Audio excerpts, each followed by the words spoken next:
BJP ਦੀ ਸੰਸਦ member Maneka Gandhi ਨੇ ਇੱਕ ਬਹੁਤ ਵੱਡੇ ਧਾਰਮਿਕ ਸੰਸਥਾ ਤੇ ਅਜਿਹੀ ਸੰਸਥਾ ਜਿਹੜੀ ਸ਼੍ਰੀ ਕ੍ਰਿਸ਼ਨ ਦੇ ਨਾਂ ਤੇ ਯਾਨੀ ਕ੍ਰਿਸ਼ਨ ਭਗਵਾਨ ਦੇ ਨਾਂ ਦਾ ਪ੍ਰਚਾਰ ਕਰਦੀ ਹੈ, ਉਸ ਸੰਸਥਾ ਦਾ ਨਾਂ ਹੈ ਇਸਕॉन। ਇਸ ਇਸਕॉन ਸੰਸਥਾ ਤੇ ਇਲਜ਼ਾਮ ਲਗਾਏ ਨੇ ਕਿ ਇਹ ਇਸਕॉन ਸੰਸਥਾ ਗਾਵਾਂ ਦੀ ਤਸਕਰੀ ਕਰਦੀ ਹੈ, ਕਸਾਈਆਂ ਨੂੰ ਗਾਵਾਂ ਵੇਚਦੀ ਹੈ। ਜੀ ਹਾਂ, ਗਾਵਾਂ ਸਪਲਾਈ ਕਰਦੀ ਹੈ, ਗਾਵਾਂ ਦਾ ਮਾंस ਸਪਲਾਈ ਕਰਦੀ ਹੈ। ਕੀ ਇਹ ਪੂਰੇ ਮਾਮਲੇ ਦੀ ਹਕੀਕਤ ਹੈ, ਇਸ ਦਾ ਇੱਕ ਤੁਹਾਨੂੰ ਬਿਊਰਾ ਦੇ ਦਿੰਦੇ ਹਾਂ। ਦਰਅਸਲ ਆਪਣੇ ਇੱਕ ਇੰਟਰਵਿਊ ਵਿੱਚ ਦੱਸਿਆ ਜਾ ਰਿਹਾ ਹੈ ਕਿ ਇਹ ਇੰਟਰਵਿਊ ਕੁਝ ਦਿਨ ਪੁਰਾਣਾ ਹੈ, ਪਰ ਹੁਣ ਇਸ ਨੇ ਰਫਤਾਰ ਫੜੀ ਹੈ ਸੋਸ਼ਲ ਮੀਡੀਆ ਤੇ। ਇੱਕੋਦਮ ਇਸ ਇੰਟਰਵਿਊ ਨੇ ਵਿਵਾਦ ਛੇੜ ਦਿੱਤਾ ਹੈ ਕਿ ਕਿਵੇਂ ਇੱਕ ਪੜ੍ਹੀ ਲਿਖੀ ਸੰਸਦ ਮੈਂਬਰ ਇੱਕ ਵੱਡੀ ਸੰਸਥਾ ਤੇ, ਇੱਕ ਧਾਰਮਿਕ ਸੰਸਥਾ ਤੇ ਇਲਜ਼ਾਮ ਲਾ ਸਕਦੀ ਹੈ ਬਿਨਾਂ ਕੋਈ ਸਬੂਤਾਂ ਤੇ। ਮਹਿਜ਼ ਆਪਣੇ ਆਬਜ਼ਰਵੇਸ਼ਨਸ ਤੇ ਉਸਨੇ ਇਲਜ਼ਾਮ ਲਗਾਏ ਨੇ, ਉਸਨੇ ਕੋਲ ਕੋਈ ਸਬੂਤ ਨਹੀਂ ਹੈ।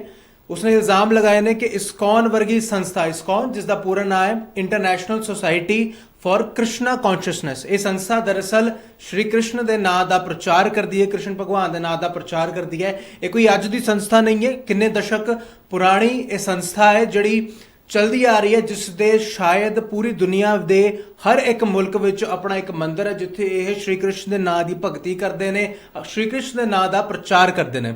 ਨਾਮ ਦੇ ਪ੍ਰਚਾਰ ਦੇ ਨਾਲ ਨਾਲ ਹਿੰਦੁਸਤਾਨ ਵਿੱਚ ਇਸਕॉन ਦੀ ਕਈ ਅਜਿਹੀਆਂ ਗਊਸ਼ਾਲਾ ਨੇ, ਕਈ ਅਜਿਹੇ ਸ਼ੈਲਟਰਸ ਨੇ ਜਿੱਥੇ ਗਾਵਾਂ ਮੱਝਾਂ ਰੱਖੀਆਂ ਜਾਂਦੀਆਂ, ਬਿਮਾਰ ਗਾਵਾਂ ਦਾ ਇਲਾਜ ਹੁੰਦਾ ਅਤੇ ਉਹਨਾਂ ਨੂੰ ਸਹੀ ਤਰੀਕੇ ਨਾਲ ਉਹਨਾਂ ਦਾ ਪਾਲਣ ਪੋਸ਼ਣ ਹੁੰਦਾ। ਜੋ ਅਸੀਂ ਮੰਨਦੇ ਹਾਂ ਕਿ ਇੱਕ ਆਮ ਗਊਸ਼ਾਲਾ ਵਿੱਚ ਇਹ ਸਾਰੀ ਕਿਰਿਆ ਹੁੰਦੀਆਂ ਨੇ।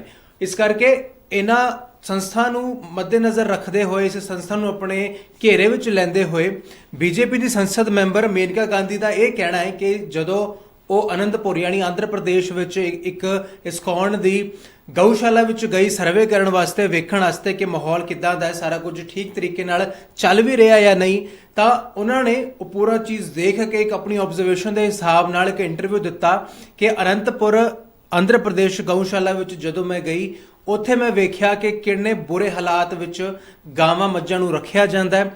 ਗਊਸ਼ਾਲਾ ਦੇ ਨਾਂ ਤੇ ਧੋਖਾਧੜੀ ਕਰ ਰਹੇ ਨੇ ਇਸਕॉन। ਅਤੇ ਆਪਣੇ ਇੱਕ ਇੰਟਰਵਿਊ, ਉਸੇ ਇੰਟਰਵਿਊ ਵਿੱਚ ਮੇਨਕਾ ਗਾਂਧੀ ਨੇ ਇਹ ਵੀ ਕਿਹਾ ਕਿ ਸ਼ਾਇਦ ਦੇਸ਼ ਦਾ, ਭਾਰਤ ਦਾ ਸਭ ਤੋਂ ਵੱਡਾ ਧੋਖਾਧੜੀ ਕਰਨ ਵਾਲਾ ਜਿਹੜੀ ਸੰਸਥਾ ਹੈ ਉਹ ਇਸਕॉन ਨੇ। ਫੰਡ ਲੈਂਦੇ ਨੇ ਸਰਕਾਰ ਤੋਂ, ਉਹ ਫੰਡ ਨੂੰ ਗਲਤ ਤਰੀਕੇ ਨਾਲ ਇਸਤੇਮਾਲ ਕਰਦੇ ਨੇ ਅਤੇ ਉਹ ਜਿਹੜਾ ਪੈਸਾ ਆਉਂਦਾ, ਜਿਹੜਾ ਗਾਵਾਂ ਮੱਝਾਂ ਦੀ ਸੇਵਾ ਵਿੱਚ ਲੱਗਣਾ ਚਾਹੀਦਾ, ਉਹ ਗਾਵਾਂ ਮੱਝਾਂ ਨੂੰ ਉਹ ਤਸਕਰਾਂ ਨੂੰ ਵੇਚਦੇ ਨੇ, ਕਸਾਈਆਂ ਨੂੰ ਵੇਚਦੇ ਨੇ ਉਹਨਾਂ ਦੇ ਮਾंस ਵਾਸਤੇ। ਆਪਣੇ ਇਸ ਇੰਟਰਵਿਊ ਵਿੱਚ ਇਹ ਸਾਰੀਆਂ ਗੱਲਾਂ ਮੇਨਕਾ ਗਾਂਧੀ ਨੇ ਕਹੀਆਂ। ਮੇਨਕਾ ਗਾਂਧੀ ਨੇ ਕਿਉਂ ਇਹ ਸਾਰੇ ਚੀਜ਼, ਉਸ ਦੀ ਆਬਜ਼ਰਵੇਸ਼ਨ ਇੱਦਾਂ ਦੀ ਕਿਉਂ ਨਿਕਲੀ, ਇਹਦਾ ਵੀ ਤੁਹਾਨੂੰ ਦੱਸ ਦਿੰਦੇ ਹਾਂ। ਦਰਅਸਲ ਮੇਨਕਾ ਗਾਂਧੀ, ਬੀਜੇਪੀ ਦੀ ਸੰਸਦ ਮੈਂਬਰ ਮੇਨਕਾ ਗਾਂਧੀ ਖੁਦ ਇੱਕ ਐਨੀਮਲ ਰਾਈਟ ਐਕਟਿਵਿਸਟ ਰਹਿ ਚੁੱਕੀ ਨੇ। ਉਹਨਾਂ ਨੇ ਵੇਖਿਆ ਹੈ, ਸ਼ਾਇਦ ਆਪਣੀ ਸਮਝ ਦੇ ਹਿਸਾਬ ਨਾਲ, ਜਿਹੜਾ ਉਹਨਾਂ ਨੇ ਵੇਖਿਆ ਕਿ ਕਿਵੇਂ ਗਾਵਾਂ ਨੂੰ ਰੱਖਿਆ ਜਾਂਦਾ ਹੈ, ਉਸ ਹਿਸਾਬ ਨਾਲ ਉਹਨਾਂ ਨੇ ਉਸ ਮੁੱਦੇ ਤੇ ਆਪਣਾ ਬਿਆਨ ਦਿੱਤਾ। ਪਰ ਇਸ ਬਿਆਨ ਨੇ, ਇਸ ਪੂਰੀ ਗੱਲਬਾਤ ਨੇ ਹੁਣ ਸੋਸ਼ਲ ਮੀਡੀਆ ਤੇ ਰਫਤਾਰ ਫੜ ਲਈ ਹੈ। ਸਵਾਲ ਚੁੱਕੇ ਜਾ ਰਹੇ ਨੇ ਪਹਿਲਾਂ ਇਸਕॉन ਦੀ ਸੰਸਥਾ ਤੇ ਕਿ ਇੰਨੇ ਦਸ਼ਕ ਪੁਰਾਣੀ ਸੰਸਥਾ ਕੀ ਧਰਮ ਦੇ ਨਾਂ ਤੇ ਇੰਨਾ ਕੁਝ ਕਰ ਰਹੀ ਹੈ, ਕਿ ਜੇਕਰ ਵਾਕਈ ਇਸ ਗੱਲ ਵਿੱਚ ਹਕੀਕਤ ਹੈ, ਭਾਵੇਂ ਕੁਝ ਪਰਸੈਂਟ ਹੀ ਹਕੀਕਤ ਕਿਉਂ ਨਾ ਹੋਵੇ, ਜੇ ਹਕੀਕਤ ਹੈ ਤਾਂ ਇਸ ਸੰਸਥਾ ਤੇ ਹੁਣ ਅੱਗੇ ਕੀ ਕਾਰਵਾਈ ਹੋਣੀ ਚਾਹੀਦੀ ਹੈ। ਪਰ ਦੂਜੇ ਪਾਸੇ ਜੇਕਰ ਗੱਲ ਕਰੀਏ ਕਿ ਜੇ ਸੰਸਦ ਮੈਂਬਰ ਮੇਨਕਾ ਗਾਂਧੀ ਦੇ ਸਾਰੇ ਬਿਆਨਾਤ ਗਲਤ ਸਾਬਤ ਹੁੰਦੇ ਨੇ, ਫਿਰ ਉਹ ਕੀ ਆ ਕੇ ਅੱਗੇ ਮਾਫੀ ਮੰਗਣਗੇ, ਕਿ ਆ ਕੇ ਅੱਗੇ ਕਹਿਣਗੇ ਕਿ ਜਿਹੜੀ ਉਹਨਾਂ ਦੀ ਆਬਜ਼ਰਵੇਸ਼ਨ ਸੀ, ਜਿਹੜਾ ਉਹਨਾਂ ਨੇ ਵੇਖਿਆ ਉਹ ਗਲਤ ਹੈ। ਇਸਕॉन ਕੋਈ ਅੱਜ ਦੀ ਸੰਸਥਾ ਨਹੀਂ, ਕਿੰਨੇ ਦਸ਼ਕ ਪੁਰਾਣੀ ਸੰਸਥਾ ਹੈ ਜਿਹੜੀ ਭਾਰਤ ਵਿੱਚ ਅਤੇ ਭਾਰਤ ਦੇ ਦੂਸਰੇ, ਭਾਰਤ ਤੋਂ ਬਾਹਰਲੇ ਮੁਲਕਾਂ ਵਿੱਚ ਕੰਮ ਕਰ ਰਹੀ ਹੈ।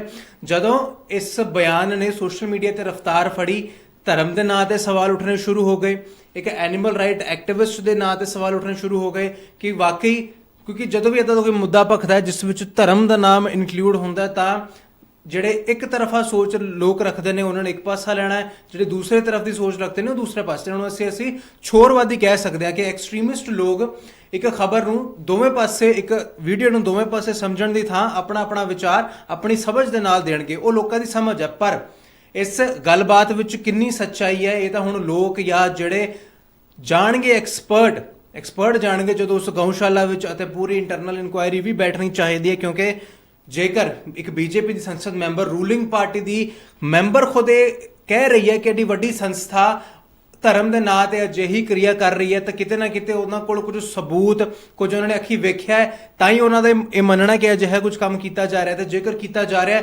ਸਰਕਾਰ ਦਾ ਪੈਸਾ ਖਰਾਬ ਹੋ ਰਿਹਾ ਹੈ, ਧਰਮ ਦੇ ਨਾਂ ਤੇ ਉਹ ਸੰਸਥਾ ਗਲਤ ਪ੍ਰਚਾਰ ਕਰ ਰਹੀ ਹੈ, ਜਿਸ ਗਊ ਮਾਤਾ ਨੂੰ ਭਾਰਤ ਵਿੱਚ ਪੂਜਿਆ ਜਾਂਦਾ, ਉਹਨੂੰ ਗਊ ਨੂੰ ਗਾਂ ਨੂੰ ਮਾਂ ਕਿਹਾ ਜਾਂਦਾ ਹੈ, ਉਸ ਮਾਂ ਦਾ ਤਿਰਸਕਾਰ ਕੀਤਾ ਜਾ ਰਿਹਾ ਹੈ। ਪਰ ਜੇਕਰ ਦੂਜਾ ਪਾਸਾ ਵੇਖੀਏ, ਐਨੀਮਲ ਰਾਈਟ ਐਕਟਿਵਿਸਟ, ਇੱਕ ਸੰਸਦ ਮੈਂਬਰ, ਰੂਲਿੰਗ ਪਾਰਟੀ ਦੀ ਸੰਸਦ ਮੈਂਬਰ ਧਰਮ ਦੇ ਨਾਂ ਤੇ ਜੇ ਖਿਲਵਾੜ ਕਰ ਰਹੀ ਹੈ, ਕੁਝ ਚੀਜ਼ ਨੂੰ ਇਨਸਟੀਗੇਟ ਕਰਨ ਦੀ ਕੋਸ਼ਿਸ਼ ਕਰ ਰਹੀ ਹੈ, ਭੜਕਾਊ ਮੁੱਦਾ ਕੁਝ ਖੜਾ ਕਰਨ ਦੀ ਕੋਸ਼ਿਸ਼ ਕਰ ਰਹੀ ਹੈ, ਤਾਂ ਇਹ ਗੱਲ ਵੀ ਆਪਣੇ ਆਪ ਵਿੱਚ ਕਿਤੇ ਨਾ ਕਿਤੇ ਨਿੰਦਣਯੋਗ ਹੈ, ਨਿੰਦਾ ਭਰੀ ਹੈ ਕਿ ਕਿਉਂ ਇੱਕ ਐਨੀਮਲ ਰਾਈਟ ਐਕਟਿਵਿਸਟ ਹੋਣ ਦੇ ਨਾਤੇ ਉਹਨਾਂ ਦੀ ਸ਼ਾਇਦ ਆਪਣੀ ਆਬਜ਼ਰਵੇਸ਼ਨ, ਉਹਨਾਂ ਦੀ ਸਮਝ ਸ਼ਾਇਦ ਗਲਤ ਸਾਬਿਤ ਵੀ ਹੋ ਸਕਦੀ ਹੈ। ਹੁਣ ਮੇਨਕਾ ਗਾਂਧੀ ਨੇ ਆਪਣੇ ਇੰਟਰਵਿਊ ਵਿੱਚ ਕੀ ਉਹਨਾਂ ਦੇ ਐਗਜ਼ੈਕਟ ਵਰਡਸ ਹਨ, ਕੀ ਉਹਨਾਂ ਨੇ ਕਿਹਾ, ਇਹ ਵੀ ਤੁਹਾਨੂੰ ਸੁਣਾਉਂਦੇ ਆ।